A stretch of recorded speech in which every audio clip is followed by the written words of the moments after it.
Welcome to the Almost Perfect Podcast, a celebration of fuck-ups, failures, and falling flat on your face. This is a podcast that believes you can learn from experience, but that experience doesn't have to be your own. Hi, I'm Perfect, and I'm a functional fuck-up. Let's learn from somebody else's mistakes. And today we are learning from Vincent Joseph. Now, Vincent is a comedian and a cinematographer. And he is someone who I've gotten to know quite well this year, as he is part of the Not Quite Right comedy team. And yeah, we obviously chat quite a bit about that. We learn about Vinnie's start in comedy, which happened just before the pandemic and just after I did the Heat City Comedy Festival, and a weird lull period basically. And yeah, I learn a bit about how the scene was when I wasn't around, which was during and just after COVID and stuff like that. I was chilling. I was trying my best not to be a fucking plague bearer, basically. So I missed out on quite a lot of shit, and I don't regret it because we're doing some dope shit now.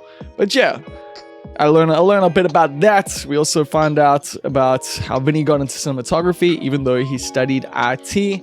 And we even learn why Vinnie feels like he's never really had the opportunity to fuck up too badly. So that's all coming up in just a little bit. Of course, I need to let you know that this podcast is brought to you by you, which means you can support it by going to patreon.com/almostperfect. Or you can go to the website, almostperfect.co.za, where there's merch, and you can even just scan the little Zapper code there, and you can just coin me a few bucks. And yeah, it all goes towards helping bring this to you mostly every week. Mostly. They mostly come at night. Mostly. But yeah, man, Vinnie fucking killed it this week. Wednesday was a dope gig at Aces. Even though we got hits with surprise load shedding, at 8 o'clock.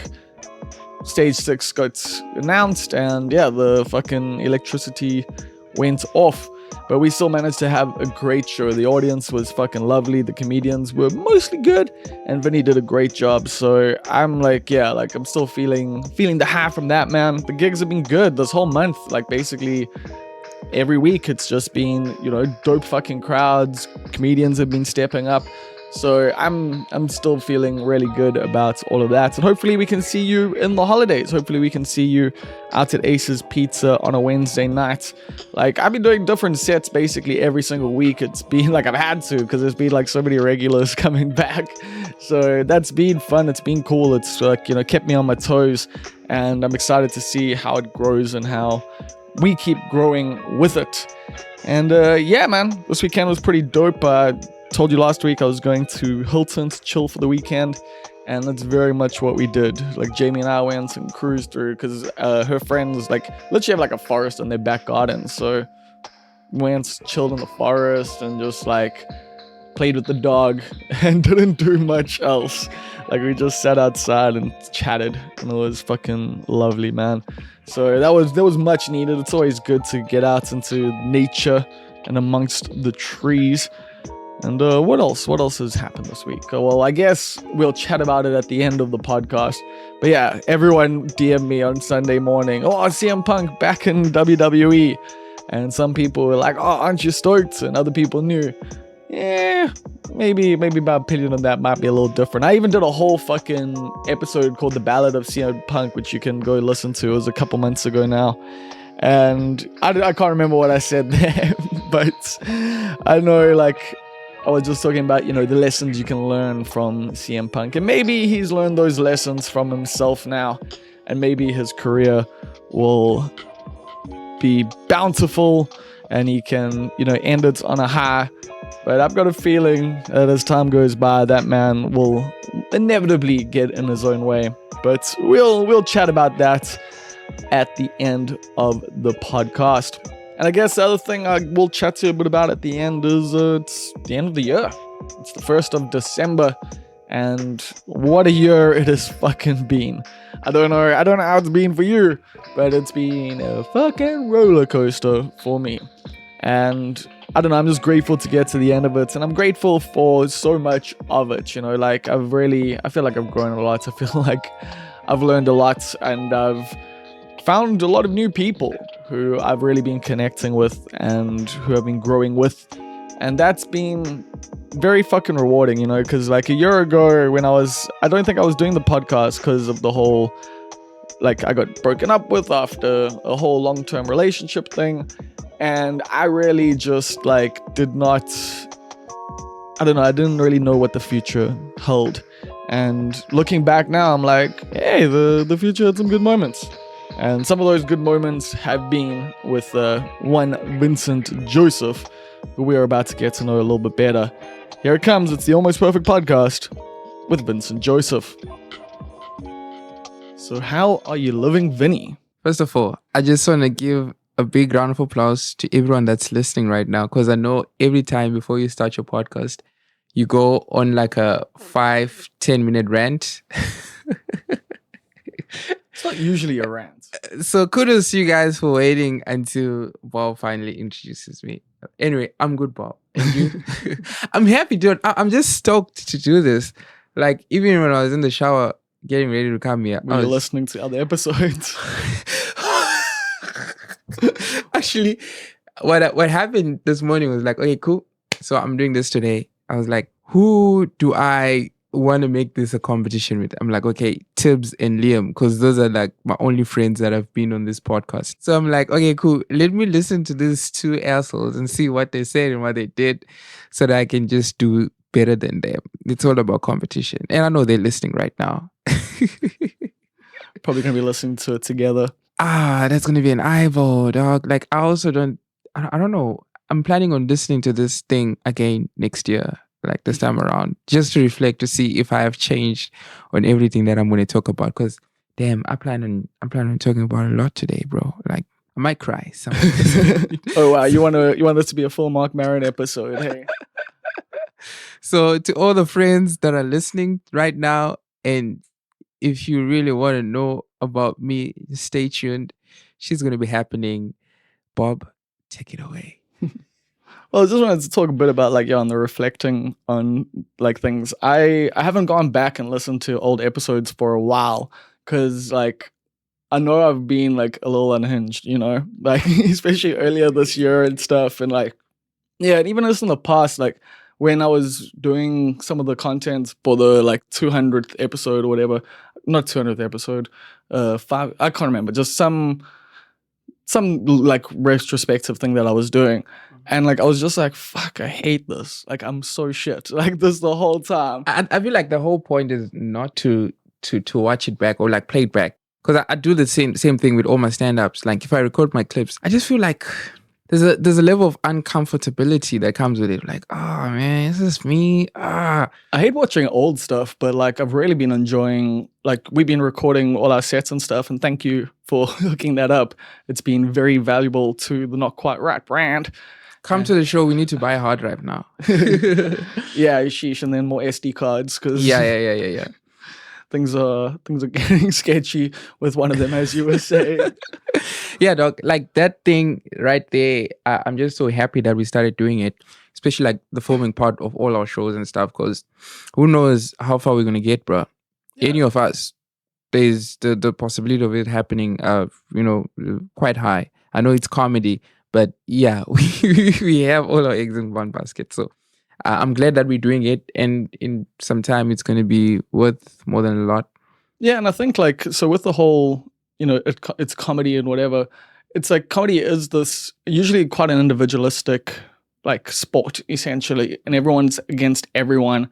But you look at like throughout, comedy history, especially with TV and film and whatever, collectives are what actually land up creating dope shit. Like you see so many times, like, I mean, I'm even just thinking like Odd Future, but like, like the National Lampoon and stuff like that back in the day. You have the Lonely Island guys. You have like, and even on YouTube, there's just like cool crews and stuff that put out such Living Color was also a great example. Oh yeah, the Wayans. The Wayans, yeah. Yeah, they created their own thing because they couldn't get an SNL basically, and like people weren't picking up their scripts and like yeah, so that was kind of like the ideology behind all of it was like we can do a lot together, and especially if we all have ownership and we all have say and we all like like there's no hierarchy. It's like yeah, like I'll take the lead on some things just because I'm a bit more experienced. But there's also other things like with the film stuff where I'm just acting. Like that's it. It's like I feel like also that's like another great thing that you did with the Not Quite Right crew. Like you picked up a whole bunch of creatives that are in the same field, and like we all have almost the same vision, but we know what we're doing basically. Yeah. And we have like great potential to be great. I mean, we have script writers, we have a cinematographer, we have directors. Oh fucking it's an amazing crew. And I feel like in time, if we keep on pushing at this right pace, we're gonna do some crazy shit, man. Yeah, because We're really also going we've to. been reinvesting like a lot of the money into True. like just advertising, And it's working, and it's working, bro. Like, yo, the sacrifices, Carmony, Liam, Tibbs, and Akil. That guy. If you guys are listening, it's gonna pay off. I'm telling you right now for sure. Yeah, no, I'm with you there. But let's like with looking back, when did you start comedy? Because I wasn't around for it, I don't think. Shit. So I started comedy on the 8th of August, 2019. Okay. That's yeah, when I started doing like So that stand-up was comedy. literally like just after the Heat City Festival. Exactly. So what happened is I had my comedy story starts in 2017. Let me track back. I was in grade 10. That was in 2014, right? So like I've always been like into drama and improv and stuff like that. And then I was talking to one of my friends, like we were doing like a play, and I was someone's understudy. Guy's name is Angelo, I think. Yeah, I think his name is Angelo. I was his understudy. It's just way back. I was his understudy. And then like I was talking to one of the main characters. Like, yo, she was a good friend of mine, Vanessa. I was like, I want to do stand-up comedy.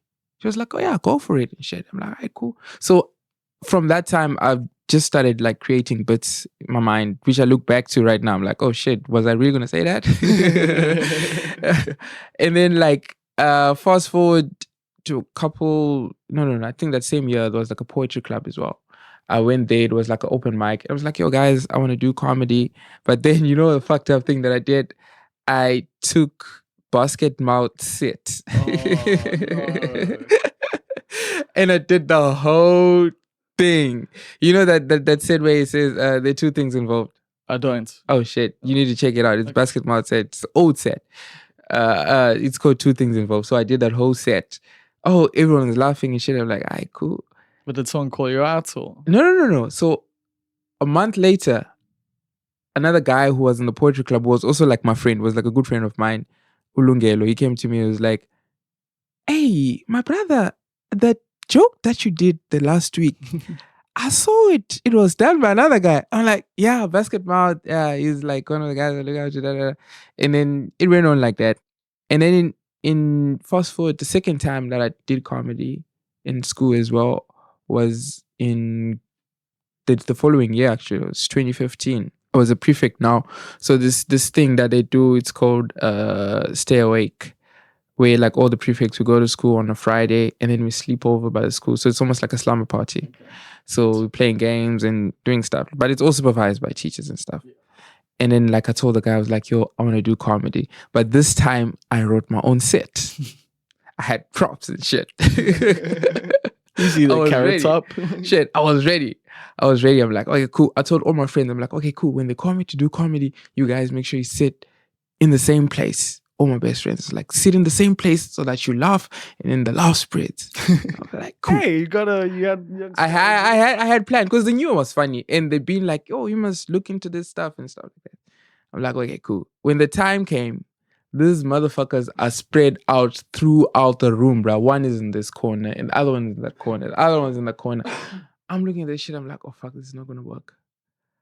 This is not gonna work. And I also asked the guy to introduce me as, you must hype the people up. So the guy just came as a teacher, was like, oh yeah, guys, so as you know, it was Radwin actually. It was like, as you guys know, it's like a night for talents and stuff. So we have some guy that are gonna do comedy. Please welcome Vincent. It was a try, bro. Hey, I walked in there, did my thing. I bombed for like 3 minutes, but it felt like 10 minutes. Just straight up bombing, bro. Oh, bro, that Like- actually reminds me of this one set at the Winston by this woman called Loopy, who had key cards and everything, and she was doing her set and like was dying midway through, and she was like, the best line ever. How long is 5 minutes? I was just like, because every comedian has felt that, like early on in the game, like that those deaths are like the longest. Like it's literally like you've done it for 2 minutes. Yeah. It's not even that long. Like it's not even that bad, but Yeah. you feel like time has stopped and like Bro. it's never gonna start again. Like, I don't know. It's just like, oh, it's a different feeling, bro. It's just a weird feeling. Anyway, dog, and keep in mind, this is high school. Once you get a bad rap in high school for You're something, fucked. I know. Trust me. I had the bad rap in high school. It wasn't a good time. dog, coming out of that room, I was just like, I am fucked for life. High school is never going to be the same ever again for me. It turns out the guys were actually pretty chill. No one ever asked me about it because it was just like an experience that they never want to talk about. Right? It was so bad they wouldn't even make fun of you for it. Dog. But then, like, I remember I spoke to one girl, her name is Chichi, and then she was like, "No, you're actually good." I'm like, "No, come on, be honest." Like, "No, you got potential. You're gonna do okay." Blah blah blah. I'm like, cool. And then I'd just given up on doing comedy. I was like, "I fuck that shit. I don't think I want to do it again." And then the one time I was talking to a friend of mine who's also like a business partner of mine. You know those t-shirts that I always wear that says best so Yes. far, the best so far jersey and everything. So like he's a music publisher, but he was a DJ back then. He was in matric, I was in grade 11. And he was like, no, don't quit. Like, and then he gave me an example. It's like, do you know the first gig that we did as a DJ, we fucked up so much, but we didn't stop. And like, while he was in matric, he had residency, bro, at this one club on Florida Road. So he was like, yo, don't ever quit. Do this thing again. I'm like, all right, cool. Finished high school. Then I took a gap year in 2017. And then there was like a show that was going on at the school. It was like a fundraising. So they had comedians there. So I went there. It was Darryl Williams, Calvin Goldstone, Troy came out. After Troy Tesla. Yeah, Troy Tesla. Yeah, Troy Tesla came after that. He's been on the podcast. Oh, he's been on this podcast. Yeah. Oh, sweet. Okay, I need You're to not check. the first podcast. There we go. Bob dropped the Z word. I had to slide it in for a kill there. Troy was there, and it was this other fat white guy. Like his opening joke was he would roll over on the ground, and he was like, "See, I can do this." Matt Armstrong. Yeah, Matt Armstrong. Calvin was hosting. Cams was there as well. That sounds like a interesting night, to say the least. Yeah, it was. So they're doing comedy, bro. I'm just laughing. I'm laughing. So Calvin goes, I was sitting like at the back.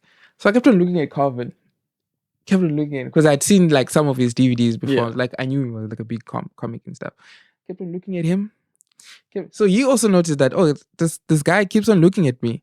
And then he just end up, like that whole thing of, yeah, I see you, boy. What's up? And then after that, I walked up to him and like, yo, I've always wanted to do comedy. Can you hook me up? How can I do comedy? And then he gave me Troy's number. I spoke to Troy. He was like, yeah, I'm going to hook you up and stuff like that. But then we never spoke again. I don't know what happened. It happens. But I still had his number. And then a year after that, I was doing like a gig because I used to work in catering. We catering for this corporate gig. And then Daryl was there, Cyril was there, and Troy was there. They were like doing comedy there. Then that's when I met Cyril. And then I kept Cyril's number for another year. Now fast forward, it's 2019.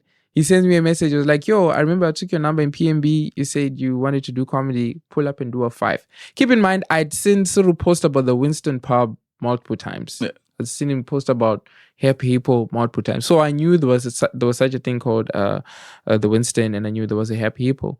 So I think that the same week that I started, okay, now finally we at the story. When did I start? Yeah. So I started a week after the Winston pub closed. Fuck. Yeah. And like people were just like, yo, you so lucky that you didn't come to the Winston because boy, you were going to be humbled. Yeah, but that's like the thing is I always weren't humbled enough, I think. Like, to be honest. But Why? Like, Why do you think so?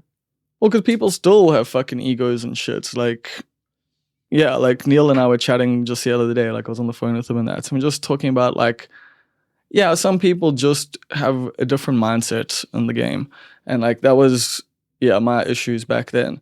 But that's why, and still with some people to this day. But the cool thing is, like, the Winston was harsh in a lot of different ways, like just because of the area and where it was and like All the right, environments and stuff like that. And so, a lot of like Aces is a lot more inviting.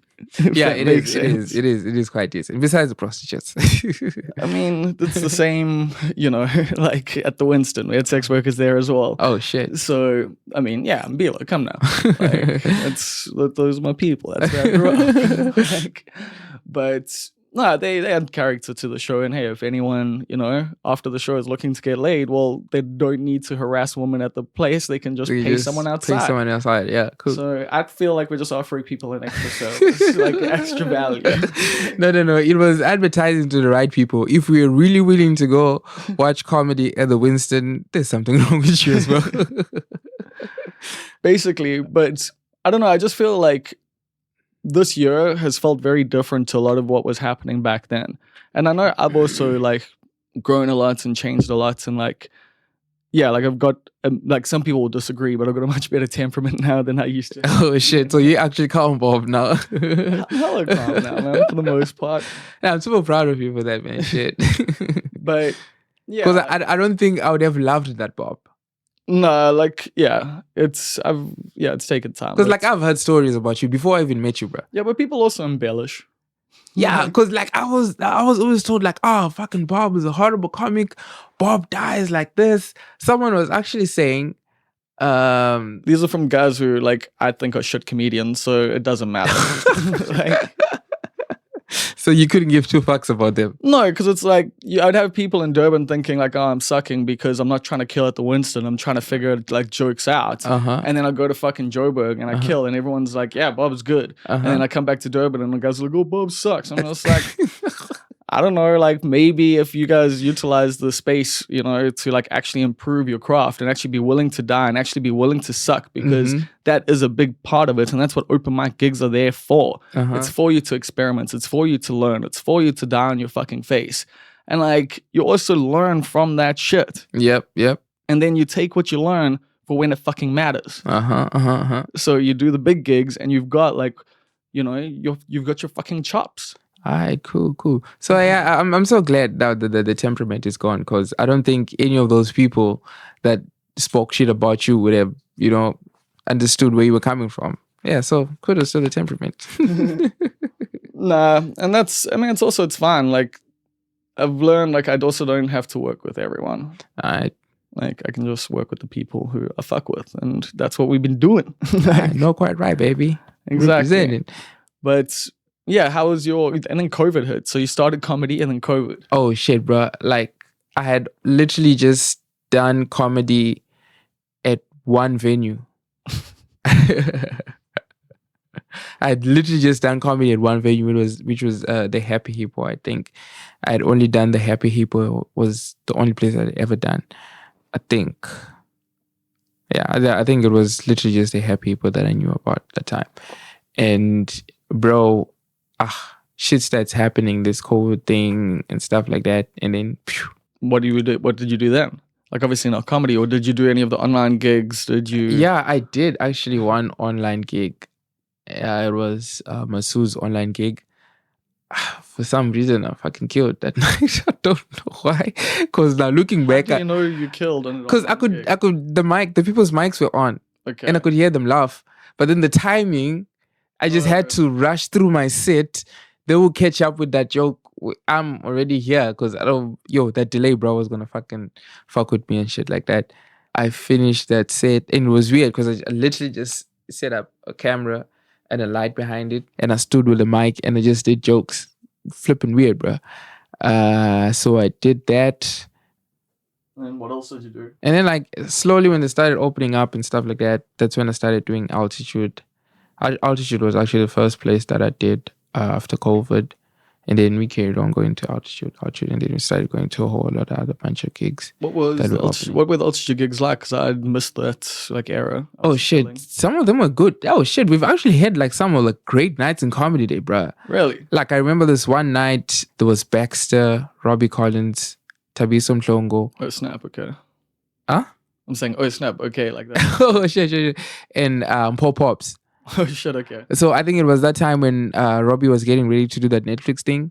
Oh snap! Okay, Yeah, so yes, that was Robbie- just after the pandemic. So Like, that most was- of those jokes that were in the Netflix special, you'd seen I them saw work out. Robbie work them out, and like he was up and down, jobbing and dabbing. Yo, kudos to that man. Shit.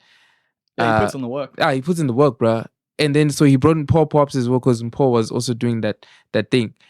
Dog, if I'm telling you that night that we had was, for me personally, was more fun than seeing the actual Netflix special. Because fuck, that night was magical. There was And the Netflix recording, I don't know, like wasn't the best. I don't think. yeah, for most of the people. because I remember that night there was 4 standing ovations in one night. Flipping 4 standing ovations. Tabiso got one, Robbie got one, and fucking Paul Pops got one in the middle of his set. In the middle of his fucking set, he got a standing ovation. Everybody just like, fuck, this guy is fucking doing the shit. And then at the end of his show, he got another standing ovation, bro. And then on the following night, because they did 2 nights, on the following nights, there was 3 standing ovations again. It was a crazy 2 nights, bro. Flipping crazy. You obviously must have learned a lot from those gigs. Oh, dude. Oh, dude. I learned such a lot. I learned a lot. I'm not even gonna lie. So yeah, that was like one of the highlights for altitude. I don't think I'll ever forget that night, bro. Man, those gigs are also important, like because also like when you're a new comic or whatever, and you're going to the open mics and that, it's death. Everyone sucks to like 5 people, and like you don't necessarily see, like you see then what like Netflix is, and like you don't see how you get from these 5 people here to Netflix, Yeah, and that is like those gigs, like essentially where it's like 100 people, 200 people, whatever, and you like watch these guys just absolutely like kill, like, and you're like, Right. fuck, this is what's possible, like in 15 minutes and 20 minutes, and like, yeah. Right, it was, that night was crazy. So after that, did we get another regular gig after that? So after that, we're just like everywhere, just hop skipping places and stuff like that. And then altitude closed. It was dead for a while. And then we got, what's the one there across the street? The chicken place. Yeah, Wingers. Yeah. Yeah, so like it was a bit weird. Now that it's happening, that's why now, like fast forwarding to today, I'm actually more excited for comedy because I know like there's a guaranteed week of comedy for me, which is every Wednesday. And dog, I cannot tell you how much I look forward to Wednesday, bro. Dude, same. Like, bro, Wednesday nights are just And bro, when I ran the Wednesday nights for me were just like, oh fuck.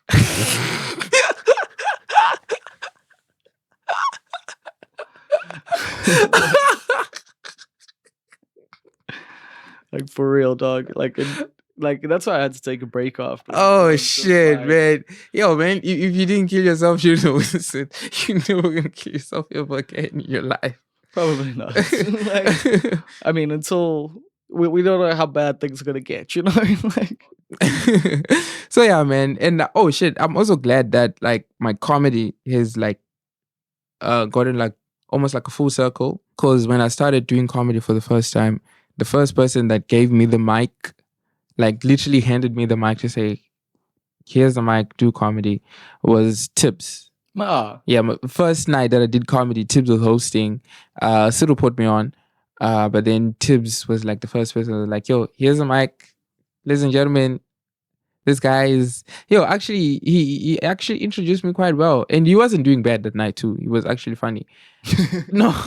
Okay, no. Tibbs has always been funny. The way you said that, it's amazing. No, but Tibbs has always been funny. Tibbs has always managed to stay afloat. You know what I'm saying? Like I've had this discussion with him. Like Tibbs has always kept afloat enough to also talk shit about whose shit. Like you've never seen Tibbs die, or like you lose all respect for Tibbs. So like, shit like that. Or maybe that's for me. I don't know how other people have seen Tibbs. But yeah. So he gave me the first mic to do comedy and I did comedy. And after that, it was like, hey, he was actually quite good. I give him a round of applause. Because, Tibbs had this thing where, like, if someone dies, you go back and then sit and be dramatic and be like, let's talk about this for 5 marks. So at least he didn't do that to I mean, me. you do have to address the bum. Like, that's the thing. Yeah. Like, if someone dies, you gotta, like, say something, like, as a comedian, like, as a host, essentially. Like, just to, like, diffuse the situation, let everyone know, hey, we all know what happened. It's fine. But remember, there's other comedians, too. Like, that's fine. Like, that just happened. We all experienced that. It's okay. Yeah. But, we can move on from these traumatic experiences. Unlike the comedian you just saw. Yeah. Oh shit! That's a total reset, bruh. You can't just walk back and be like, "Yeah, that was good." Give it up for them. That was good. Hey, like, nah. Everybody will be like, "No, man, stop selling us bullshit." So yeah, I'm glad you say that. I feel like that's also something that's very important. We have to address the bomb. If something is obvious, yo. And even if you're bombing, like I know some people say don't, but like if you can make it funny, if you can just go, fuck. Like I left my house for this. Like I planned my outfit. Like I got a babysitter. Like Dog. you got a babysitter. Like can't we come together here? The most recent bomb that I saw recently, right? It was at Dropkicks. I don't know if you were there. I don't think I was. Oh my God. I don't know if I should say the name though. No, don't say the name. Bob, I want to say the name. Don't say the name. We're not causing shit on this podcast. We're not. Like I'm not doing that. Like I'm done with like having to deal with fucking childish shit. So like, all right, cool. Leave the names out. All people are too sensitive. All right, cool. Yo, and then this person goes on stage. Yo, bro, dies straight up, and then Robbie goes after that. My guy, he went in on them, bro. I was like, man, is this what you should be doing with your life kind of shit? Bro. And you know how Robbie always talk about self-esteem? Whenever Robbie sees someone dying, and then I remember the last time we were in the warehouse, and someone also came and died. And then like, hey, you guys watched this man break his self-esteem for 10 minutes, and you didn't laugh. Bro, yo, he just goes in hard. But that's also a thing I've learned from Robbie is to also play with the crowd and also like tune them and be like, put it on them a little as well. Like, exactly. Like, yo, you couldn't cut this over a break. Like, told you it was his first time. Like, what did you expect? Eddie fucking Murphy? Like, yo, it's weird that we just like put ourselves in that situation. Like, just doing comedy, bro. It's like you sitting there thinking to yourself, I'm gonna write this shit and I think it's funny, or I don't know, whichever way you think, and I'm gonna tell it to maybe 20 or a random, just more than 5 random strangers. Hopefully.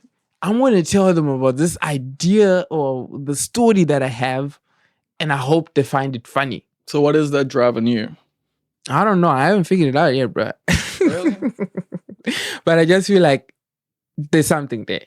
Like I just look at it, I'm like, yeah, keep pushing, boy, keep pushing. I give myself a pat on the back all the time. For me, it's just like, a lifelong thing of saying fuck you to like everyone. And just being like, I will persevere. You will see. You will fucking see. It might take some time. But we're gonna fucking get there out of spite. Man, yo, comedy will humble you, bro. It'll put you in situations where you're just like, yo, man, what are you doing to yourself? But you're like, yeah, I'm gonna keep on fucking doing this shit. But yeah, it is the ebb and flow though with that, in that like, yeah, sometimes it is like, fuck, what am I doing with my life? When you do like gigs, and like we kind of like, that's also what like I feel really grateful to you guys for was, recently even with the gig that we do. I don't know if you guys know about it. I don't know if we mentioned it at all in this podcast, not even once, Not everybody knows about it. But yeah, we do the Aces gig every Wednesday. And, even just like 2 months ago, we had like some pretty dead fucking shows. Yeah, bro. Like I was watching footage, bro. And we had like, some fun times. yeah. We had some fun times, right? Because I was even like looking at the difference in the footage. For the nights that we actually never had fun, the videos just look so fucking dull, bro. But the nights that we're actually having fun, we brought that fucking key light, right? And it was just like bright and like Yeah. everything just changed. Like every video from the day that we put more lighting into our comedy, it just brought like fucking joy. Oh yeah, shout outs to, I mean, you mentioned getting the lights and stuff, but also like shout outs to Yassine Barnes for like giving me advice on how to like run gigs like at last year's Point Waterfront Arts Festival, because a lot of what we're doing now like comes from that, you know, all the music stuff and like the lights and, you know, just making sure like there's someone introducing the host and like, yeah, the seatings, like, you know, like all the things we're doing, like essentially it's just like there's ways to like make stuff work and also like have a stage and like you know we've got like a dope vibe for an open mic gig. It looks fucking cool, so I do think there is a part of the appeal, like, and it has helped with, you know, posting stuff online and it doesn't look fucking depressing. Yeah, like yeah, a lot of open mic gigs don't look like things you want to go to. Well, we're creating a vibe. Yeah. Yeah, that's the whole thing. But like I was saying, like, you know, it was cool to have a crew to help get us through those like shitty gigs, and yeah, to learn and experiment and like, you know, say like, what about this, what about that, and like, yeah, coming together to like make it a better gig. And then, you know, bit by bit, by reinvesting and shit, like we've been able to build like a decent crowd because people know about it, because they're like, oh yeah, we found out about that on Facebook. And like my whole life of being like, oh, I don't want to give Facebook my money, but like it's bringing us money back in, so it's like it's a good ROI, I think. Yeah, true. The sacrifices were there. Also, big shout out to Robbie Collins, man. Fuck, yo, shit, that dude. Yeah, he's been very helpful with all of this because he's been like, yeah, hosting and then also giving Like, a lot of advice. Exactly, yo, like a lot of advice. Like I just feel like. So what's some of the best advice Robbie's given you?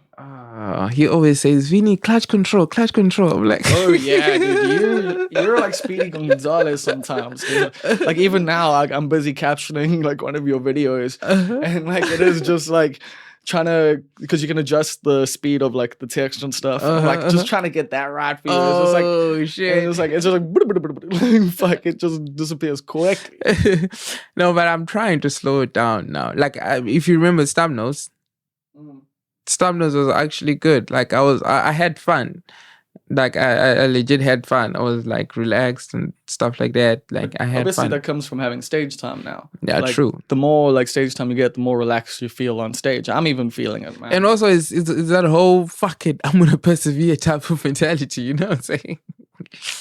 I know about that. I think, yeah. Because the Stamnos gig was just after Joburg, and like shit, you know, I ate ass in Joburg, bro. Okay, yeah. Talk about it. Oh fuck, I don't even know what happened.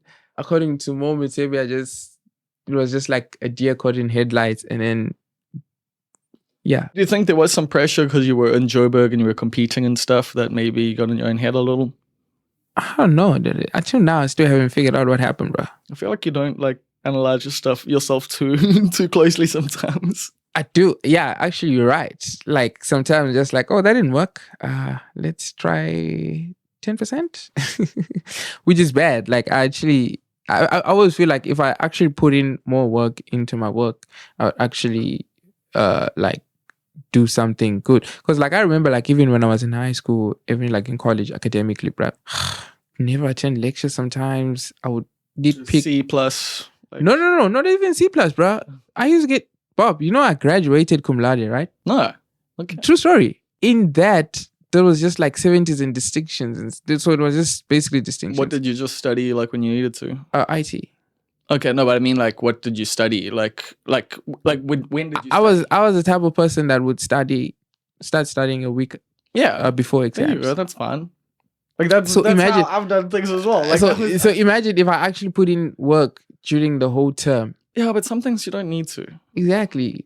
I hated that. I hated that about myself. Even like I feel like sometimes when I write a joke, like when I actually sit down and like type it out and rehearse it.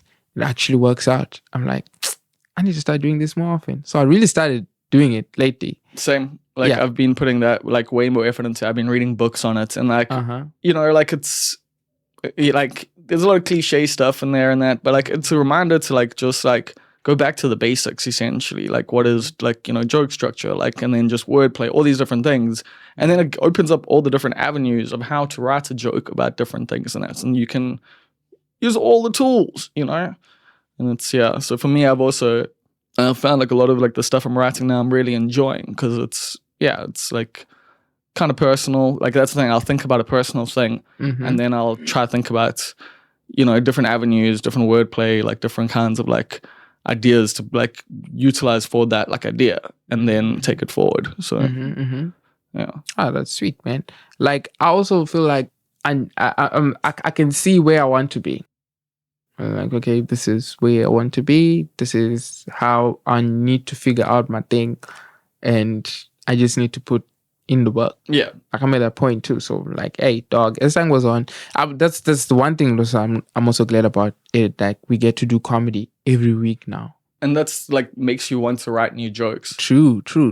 And we've been getting good crowds too. So you can't really try, you know, mess it up and stuff like that. So you actually have to bring your best when you. Yeah, I mean, you're still in the middle. You know, you're chucking the new stuff, and like, you know, like you start off with the banger, like, you know, yeah. You always gotta start with bangers, and then you can play around with mixing. For me, like I'm mixing like a lot of the stuff that I've been doing this year with like, you know, stuff I'm writing. But also the cool thing is, the more you tell jokes, the more jokes come to you. You know, the more like you're also like, oh yeah, what if I try this? And you add on and you add on and you add on. So that's also like the fun thing is just trying an extra line or an extra tag or an extra thing for a joke that you've been doing. Like, and that's how you build like a set. I mean, I wish we had more gigs, you know, and hopefully there will be some more soon where, yeah, we can like do it multiple times in like a week.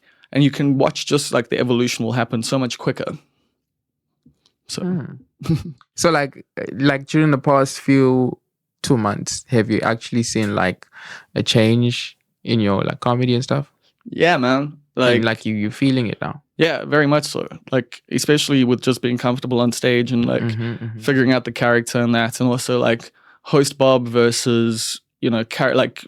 Oh yeah, shit. Like I actually, I should have brought my hard drive. Actually, I was supposed to give you all my your footage from Snub Nose. Yeah, but I'm keen to check it out because like, I don't know, everyone else seemed like I thought it went pretty well. Like and like, you know, I was doing a good job, but like the show was weird, you know.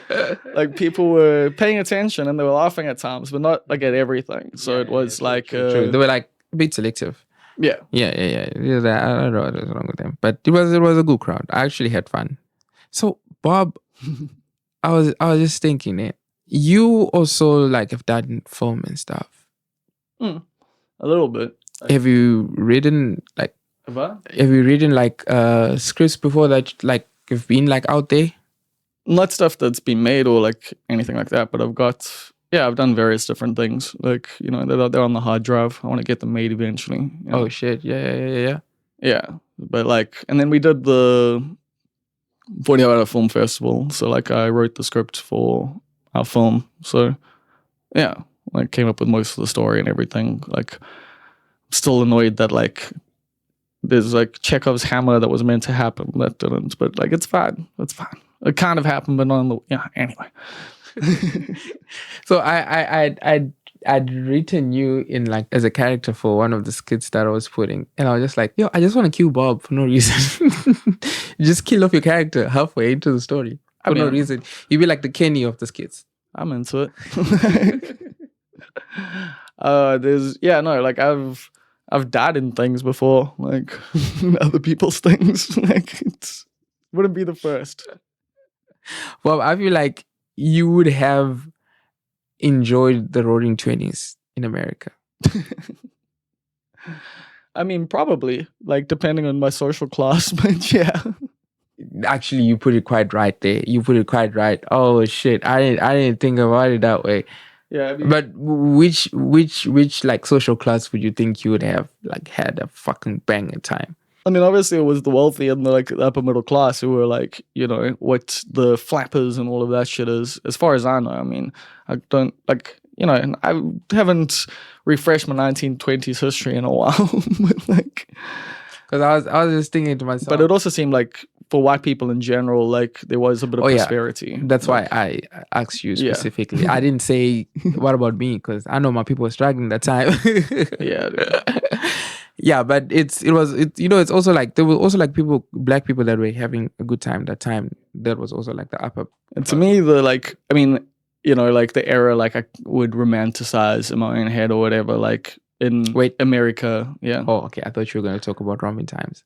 Oh God, no! Like I know the meme. Like, All right, let's once go. again, they always would just murder me, dude. Like, but like 50s America, like has a lot of like 50s, 60s, 70s, like has a lot of cultural influence just on like I don't know, like guys like Lenny Bruce and shit like that. Like really like his stuff that like I appreciate because of how they were really going against the grain a lot, like, and genuinely when you actually got arrested for saying certain things, just for swearing and stuff and just for alluding to sex on stage and like, that's the kind of thing that like I really like. I don't know, in my mind I'm just like, yeah, I wish I could be like that, but I don't know if I ever could, like, because it's also like nowadays it's like I don't even know if there are like that many boundaries. I mean, there obviously always are boundaries to push or whatever, but like a lot of them aren't, they've been pushed already, and also just things I don't necessarily want to explore, whatever. So like, I don't know, you can also just use the art form to just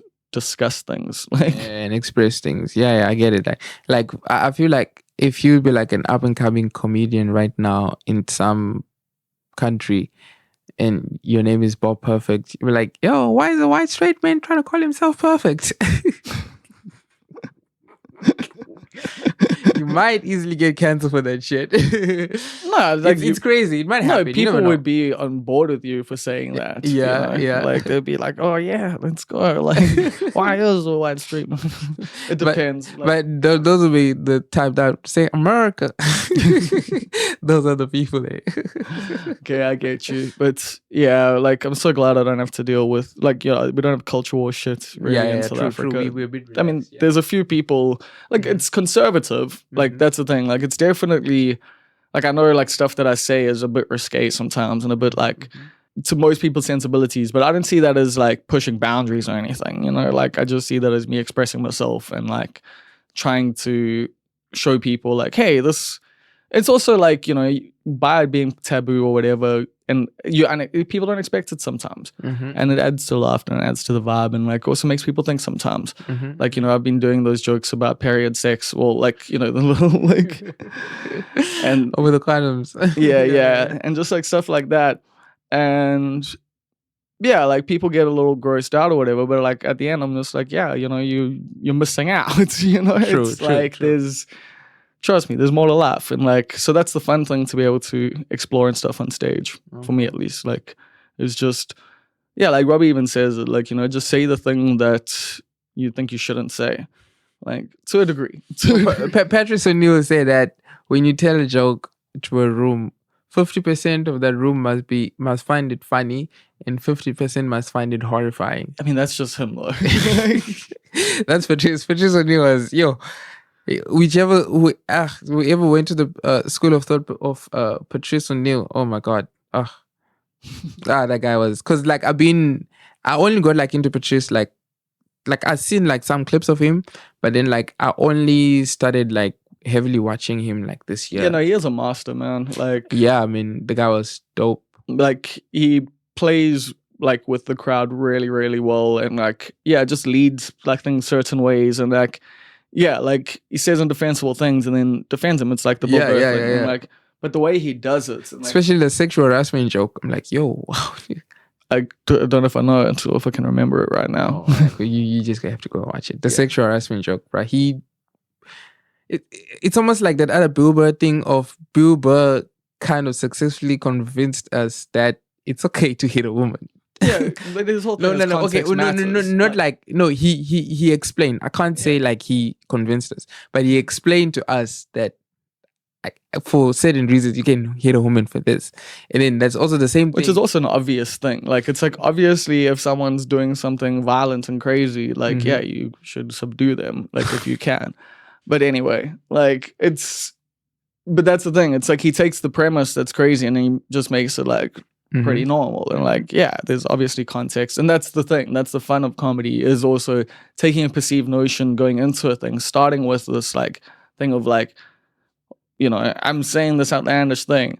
And then by the end, people see like, oh, it's, I see what you were doing there. All right.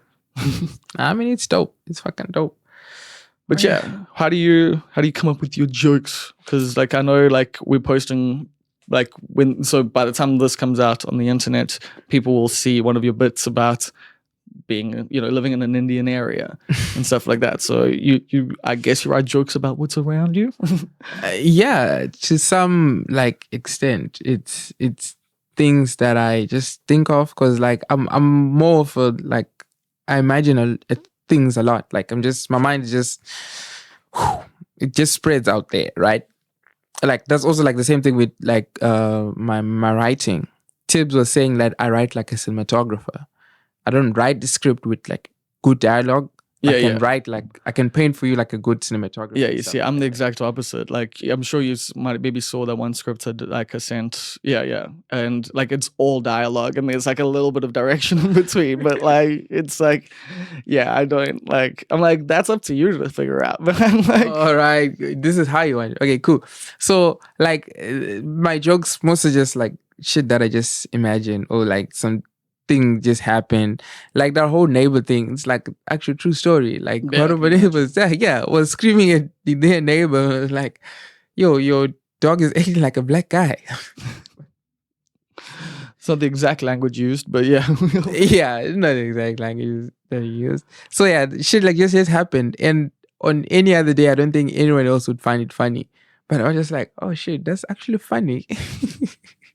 If I put it in this way, if I build a story around it like this to make the people show that what happened before that, I can tell a joke about it. So that's how I came up with that. And the thing is, it's like a relatable joke for people in your situation, and like, yeah, and it's also does delve onto politics of race and all these things in like a subtle way. Yeah, like, yeah, true. That's true. what's cool about that. But I think for me at least, I'm just like, yeah, there's layers here. There's something in there. It's like a little lasagna. So yeah, it's mostly stuff like that, and then just imagining, like, because you also do like a bit more storytelling kind of stuff than like yeah. You see, like with that other short film, that was a good cinematography, whatever. It was good, but then like if I had to put dialogue in there, I would just fuck up that whole story. Oh yeah, that one with the three. Yeah. That's a dope one. I shot that with my good friend Celine. Okay, well, let's actually talk a bit about cinematography, like, because you studied IT, but you don't do IT no more. Like, yo, doc, yo, because growing up, I always used to shout on people that were like, "Oh, I left my engineering job to do this because I love this." I was like, "What the fuck is wrong with you?" And then I graduated with IT, and I was just like, it's time, I guess. And I was just like, nah, I'm not gonna do it. I hated it about myself. But then also there was like stuff that was just way out of my control for me to do what was, expected me to do. So I was just like, hey, let me just take the easy way out. Okay. Yeah. It's almost like the last time I cried. I had options to hang myself or cry. So I chose to be a little bitch. So yeah, it's stuff like that right there. So what do you mean stuff like that right there? Like, you would like, what do you mean? Like, so you just couldn't do the job? Like, what do you mean? Like, yeah, I mean, it was obviously like also me like me being from Zim and stuff like that. Okay, there was legal stuff. Like it was just like going to be like a lot of money. I was like, to get the permits and stuff like that. Yeah, because now sure it was a lot. And like at that time I just didn't have money. I was like, okay, cool, I'm sure I can make money for this photography and cinematography thing. And yeah, it's been okay. It's been okay. It's promising. But how did you get into it? Like, how did you start? Like I told you, bro. You were doing stuff from high school, or like with comedy and stuff? No, with the cinematography. No, actually no. Because you said like you were doing like plays and stuff then, but then when did you start filming things? In hindsight, like there was also like a part of me that also wanted like to film I wanted to do both actually. Like, yeah, I also want to film and think, but I didn't have access to cameras and stuff like that. So I managed to find there's like this production that goes in my school.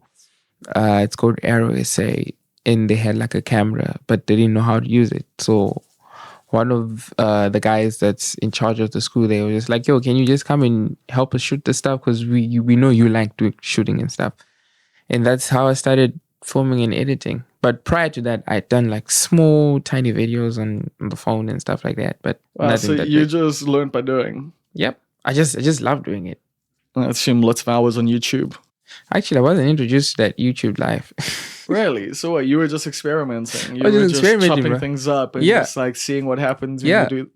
I mean, that reminds me of like my early, like when I was a teenager and stuff. When I first had a computer, like my first computer, Mhm. and it had like Windows Movie Maker, and I would just like, because people used to make those DBZ edits, and yeah, like I would try my hand at that sort of shit, I would like to see some of that footage.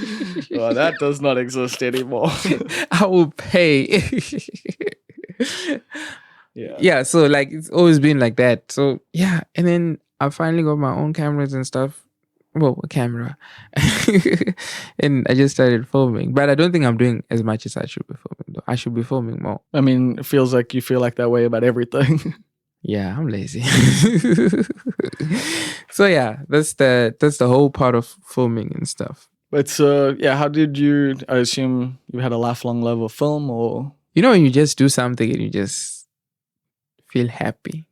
is that it? It's like, is it actually just the editor? Like what about like? Because that's what I'm saying. Like, I would imagine you grew up and you watch stuff, but instead it's actually just the more the making it that you're like really into. I also feel like it's sometimes when I'm listening to like a song. Let me take you like on a side road. Like sometimes when I listen to a song, I just imagine how I would shoot that music video. That's been me since I was a kid, dude. Like I used to walk around with headphones in and just imagine like the music video. So like, you get what I'm saying. So I just used to have that, and then when I could finally do it, which I did with one of the music video that I made for my best friend, Mesmerized. He sent it to me. I just put it on my headsets and I just imagined the whole thing, and it came out the same way I envisioned it. I mean, like I had more ideas and stuff that we couldn't do because of like budget stuff. We literally shot that whole music video like under 600 rand. And that was what, all on food? No, not even on food. Like we paid for a venue for like, actually I paid for it. That fucker one didn't pay for it. I was paying for the video. So like I paid for the venue and I paid for like props and stuff like that because I had to give him shades. I had to give that other lovely lady Monique a hair, like a sun hair type thing. So yeah, that's how much we literally spent on that video. It's crazy. But then I assume it's like a good advert for more work. Yeah. It's been good. It's one of my favorites actually. And not the favorite, one of my favorites. I'm just gonna be specific there. But with with all of that, I assume you're also like quite used to low budgets now. Bro, that has been my struggle. Yo, it's hard being a freelancer, dog. Shit. But like it all pays off at the end. We hope. And also it's like once in a while you get that gig that just pays you enough to push you for the next 3 months. So you you survive from that. Yeah. That's the story of my life, man. It's just like the one big score like every year, and then everything else is just like puttering along. And then, like, shit, you're just trying to keep afloat. Yeah, and it all works out in the end, like you say, because like I mean, for me, it's also like with you, you're doing the thing that you enjoy, and like and it's also like I don't want kids, I don't have kids, I'm not like planning that life. I do have goals that like require money, but also we're working towards that all together in terms of like the comedy side of things and the film side of things and everything. So yeah, like what do I have to complain about? Like I've managed to make shit work for this long. I'm just thinking about it. This whole podcast, I don't think we've given people anything informative. I feel it's just been like you and me just talking about our perspective on things. That's what this podcast is.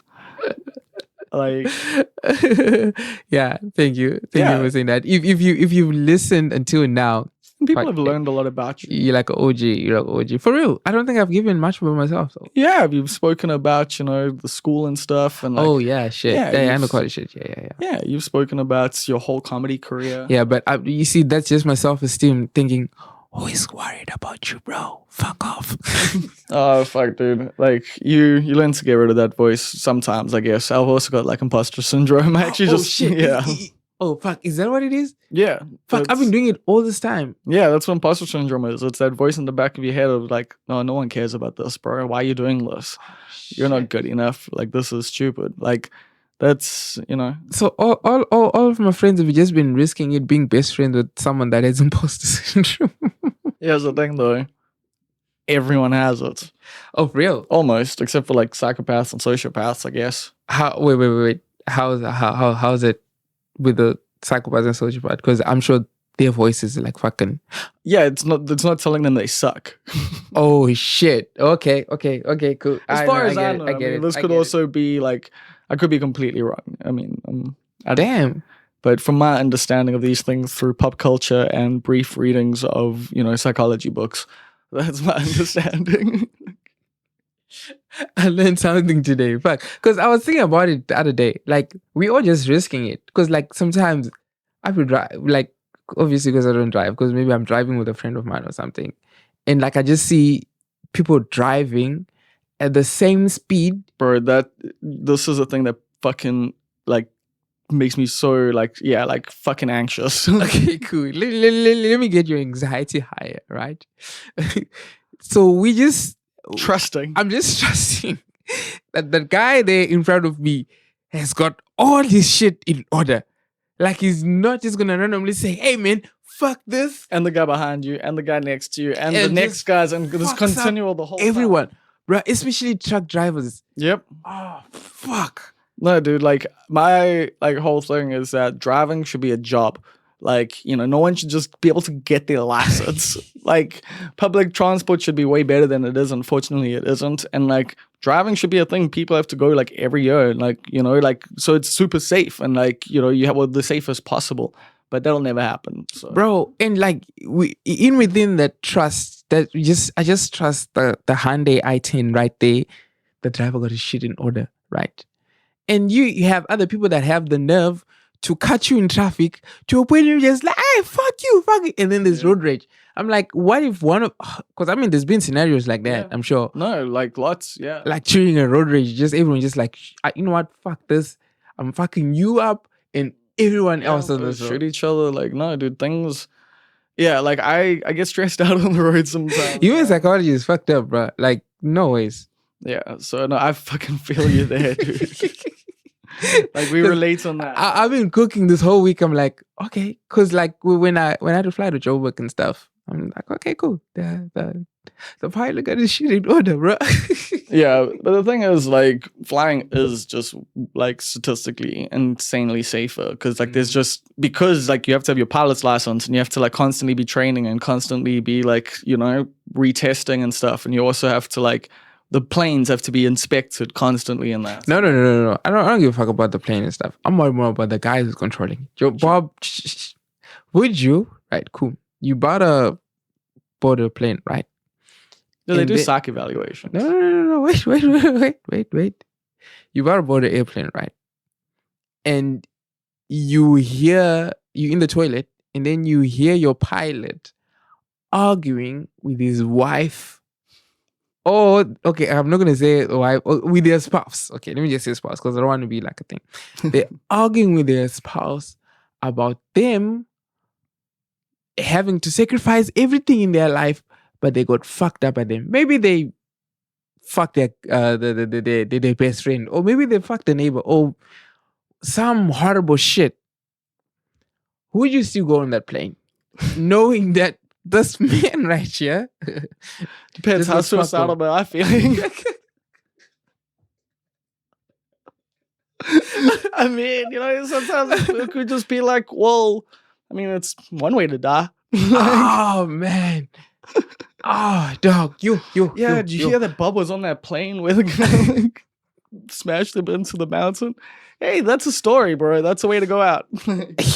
Yo, dog. I'm afraid I won't be able to board the plane, bro. I'm ready to die. No. Yeah, no, like to be honest, yo, like that's a conundrum. That is definitely like how much faith do I have in my fellow man? Like kind of situation. No ways, bro. No ways that person is just gonna drive and be. Or maybe it's their way to calm down. They get into the Zen mode of like. Well, we better hope so. 99% better be on that if you're gonna board that plane, and just that 1% that might just fuck it. Oh lordy. Well, that was the dark part of the episode. Ladies and gentlemen, if you made it through, you are increasing altitude now. We are reaching cruising altitude, and I'm about to jump out the fucking plane. If you look to your right, you will see me with a parachute. Fuck you guys. I'm out. And then you drop with your middle finger. See, if we had budget, we could write some funny shit. Yeah, bro. Like the thing is, not everybody's gonna get it, but the people that are gonna get it will get it. What is a big mistake that you have learned an important lesson from? Oh, you didn't know that was coming, hey? I didn't know that was coming. I've had a lot. Like you haven't prepared this entirely and you're just pretending right now that you're thinking. No, I've actually haven't looked back and said, oh, that was a big mistake. But I feel like in my situation, which is the part that's gonna make me cry now, is because my situation, just me being me, has never made me exist in a place where I have to be. What was the question again? What's important? Okay. We're in a situation where I had to make a big mistake that allows me to fuck up everything, because I've always known, okay, if I go towards this way, I'm gonna fuck up this way, so I need to keep it together. I don't know if I got you. I get what you're saying there. Like that's the thing. You haven't been able to risk as much. Exactly. And also, I've been careful. I've been pretty much careful with my life. Wink, wink. I've done, just enough not to inconvenience the people around me. And because of family and religion and exactly. So anything that I do is totally on me, and I take full, accountability and stuff like that. So yeah. So you haven't fucked up yet. I don't think I have fucked up yet, but I've been fucked up by situations that I am, which is way out of my control. Yeah. So actually, that was supposed to be the first answer. I'm fucked up more by my situation than my own doings. And what do you mean by that? There's a bubble. The family thing. I'm sure Q is laughing right now. The whole financial part, and also, just not being in the right place at the right time and stuff like that. Or like being in the right place, but the wrong time, either way. So, yeah. I totally feel you on that. But yeah, you just keep persevering. That is one thing. Dog, gotta keep afloat, man. You just gotta make sure that you keep your head high enough to breathe. Just do the doggy paddle. Just gotta doggy paddle. So yeah, man. Thanks for having me today. Yeah. Oh, wait. Can I have a closer, please? Can you have a closer? What do you mean? Like a message to the world. Yes, of course. All right, cool. And then you will close after that. So I've come to think about it because I've been watching about the pyramids and stuff like that in ancient civilization.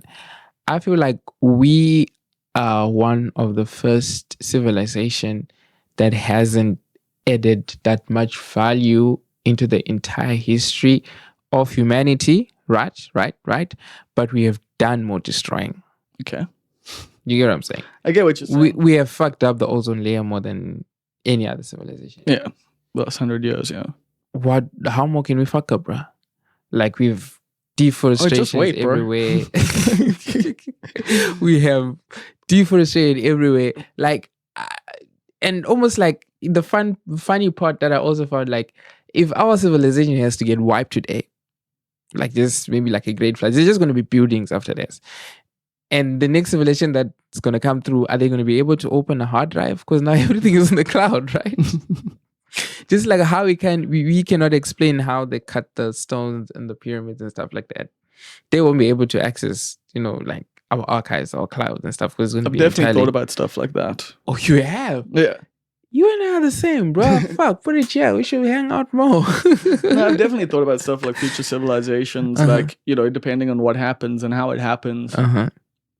Like how, because, how knowledge over time distorts. And like, like people in 2,000 years' time, whether things are going well or they dystopian or whatever, could look at like a fucking hard drive and have no clue what it is. And just be like, these people, what were they doing? Like, but I mean, yeah, like obviously there's the written record that contains some of that stuff. But anyway. Yeah. But then I feel like, I don't know how they're going to recycle a shit because fucking condoms, bro. Is there a way of recycling condoms? I don't know. Okay, for them, they'll figure it out. I mean, I just used mine 3 times, Fucking chips cage. I don't know why I used to save the environment.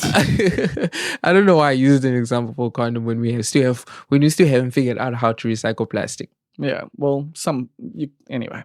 Yeah, the next civilization is fucked in. They'll deal with that shit. Yeah, dude. The next civilization is gonna have microplastics. As much as you can. Use those straws.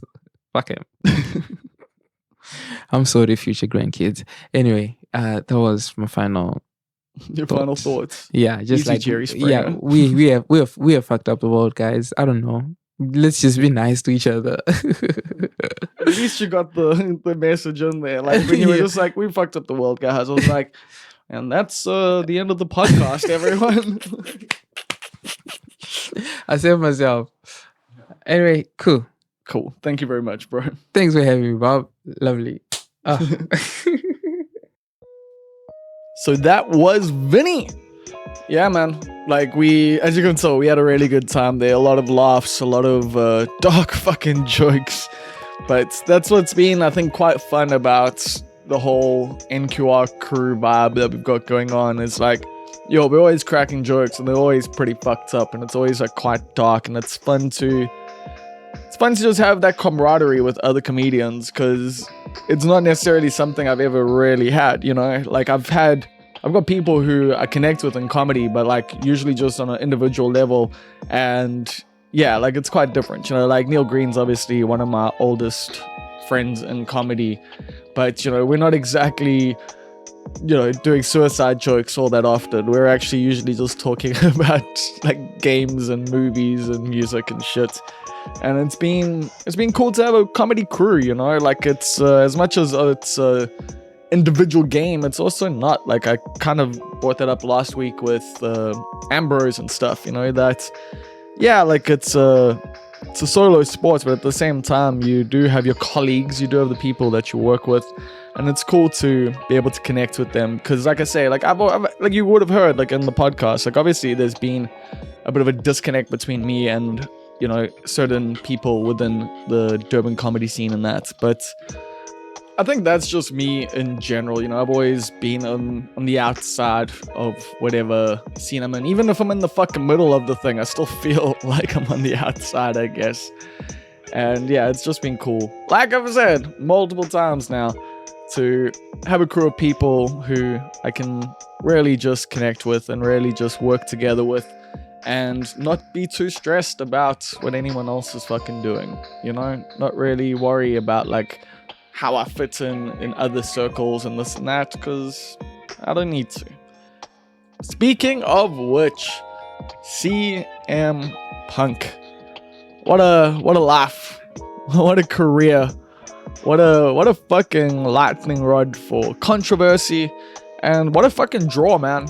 Like, I think this whole him going back to WWE thing was quite surprising in some ways and quite inevitable in others. It's quite surprising because him and one Paul Levesque, aka Triple H, have not had kind words for each other for many fucking years now.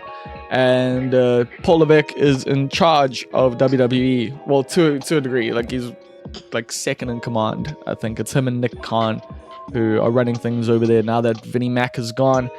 And yeah, like, you wouldn't think that they would be able to patch things up, but I guess money fucking talks. And I think Punk also probably doesn't want to end his career, being disgraced, being fired from AEW for fighting and causing shit and all of that. And personally, I still think, yeah, AEW did the right thing. They probably needed to fire him. He was a fucking locker room cancer. And if they're ever going to grow as a company, they need to actually focus on the talent that they have there that wants to work with them. And that, really doesn't put themselves above the product. It doesn't put themselves above the company and stuff. Because wherever Punk goes, man, he's always going to have that chip on his shoulder. And does tend to get in his own way. So that's been a common theme throughout his career, even early on. And it'll be interesting to see. That's the problem now. Like, WWE is going to be dealing with all the drama that AEW is dealing with, where the stories on screen get, sidelined, basically, because of all the backstage drama that's going on. So we'll see what actually happens. I think there could be some exciting stories. I'm actually, probably going to watch more WWE now, which I haven't done, even with Cody there, even with, I've watched some of the Bloodline stuff, especially with Sami Zayn and all of that, but in general, I haven't really been paying that much attention. I just hear what's happening there. I'm like, it sounds pretty cool. I'm not a fan of the in-ring product, really. I find AEW and New Japan and, quite a few of the other companies are just more exciting when it comes to the actual wrestling. And so, I'm interested to see the storylines and how they play out. And WWE is definitely on the upswing at the moment. I still just see them as fucking one of the most evil companies in the world. So it always makes it a little tricky to want to carry on watching them and to support them. But they ain't getting any of my money.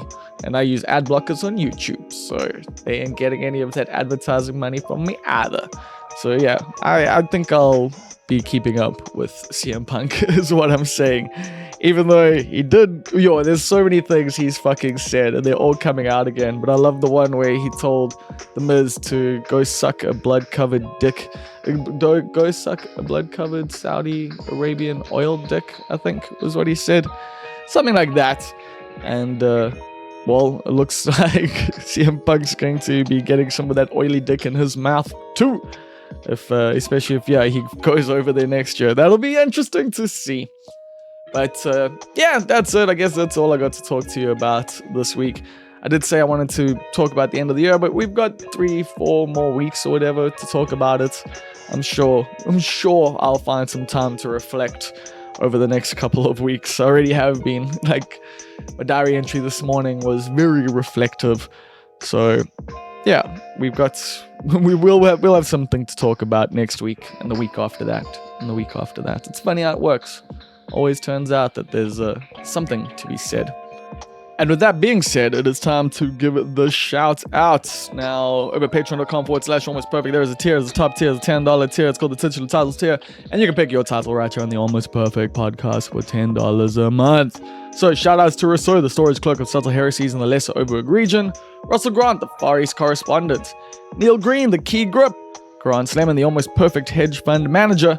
Rose Ventura, the director of purchasing. Karan Chetty, the assistant to the regional manager. Kath Jenkin, the inevitable ruler of the universe, and Queen Swifty, the executive producer, Stephen Olivier. Shout out to Damien Rudd for the bed music, the intro, and big thank you to you for listening all the way through to the end.